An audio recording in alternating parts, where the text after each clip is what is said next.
જય શ્રી કૃષ્ણ બધાને। તો આખરે મારા મેણા અને ટોણાની અસર ફોજી સાહેબને થઈ ગઈ હતી ને તેમણે એમને કહ્યું હતું કે મારા આપેલા ટાઈમે રેડી રહેજો, હું તમને જનરલ બિપિન રાવત પાર્કમાં લઈ જઈશ। પછી તો શું, અમે લોકોએ રેડી થવાનું ચાલુ કરી દીધું હતું અને આ ઇનસાઇટની ક્રીમ જે હું વર્ષોથી વાપરું છું ને એનું રિઝલ્ટ મને ખૂબ સારું મળી રહ્યું છે।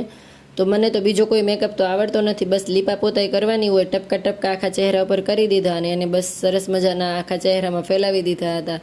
અને ત્યારબાદ મને કોઈ કે બંગડીની કોમેન્ટ કરી હતી કે બેન વ્હાઇટ બંગડી ના પહેરે, આખી વ્હાઇટ નથી, એમાં ડાયમંડ છે અને હાલમાં મારી પાસે અહીં તો કોઈ બીજી બંગડી નથી, હવે ઘરે જઈને ચેન્જ કરીશ।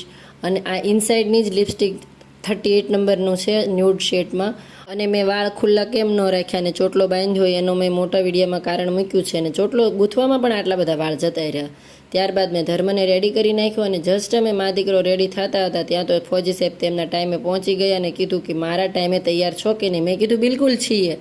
પછી અમે નીકળી ગયા હતા જનરલ બિપિન રાવત પાર્ક જવા માટે। પાર્કની અંદર જનરલ રાવત સિવાયના અલગ પણ શહીદ થયેલા તમામ શહીદોને ટ્રિબ્યુટ આપવા માટે અલગ અલગ નાના નાના સ્મારક પણ બનાવેલા હતા અને બિલકુલ ઝાંસી કિલ્લાની પાછળ આ જનરલ બિપિન રાવત પાર્ક આવેલો છે। તેની અંદર કેટલી બધી એક્ટિવિટી થતી હતી, પરંતુ ફોજી બાપ અને ફોજી બચ્ચાને બસ આ જ એક્ટિવિટી ગમતી હતી કે ગન લઈ અને શૂટ કરવાનું।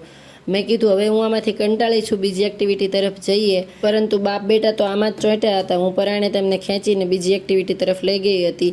ઘણી બધી એક્ટિવિટી કરી હતી અમે ત્યાં અને ત્યારબાદ જમવા ગયા હતા અને જમવાનો અનુભવ તો મારો સખત કડવો રહ્યો હતો, બિલકુલ જમવાનું સારું નહોતું। પાર્કની બધી એક્ટિવિટીનો વિડીયોઝ મેં યુટ્યુબના લોંગ વિડીયોમાં મૂક્યો છે, તો ત્યાં જઈને તમે જોઈ શકો છો। મસ્ત ફેમિલી ટાઈમ વિતાવી રહ્યા છીએ ને હવે અમે ફોજી સાહેબને એક પ્રશ્ન પૂછશું કે હવે રજા પર ક્યારે આવશો? જુલાઈમાં। પાક્કું જુલાઈમાં? યસ। હવે જોઈએ ક્યારે રજા ઉપર આવે છે।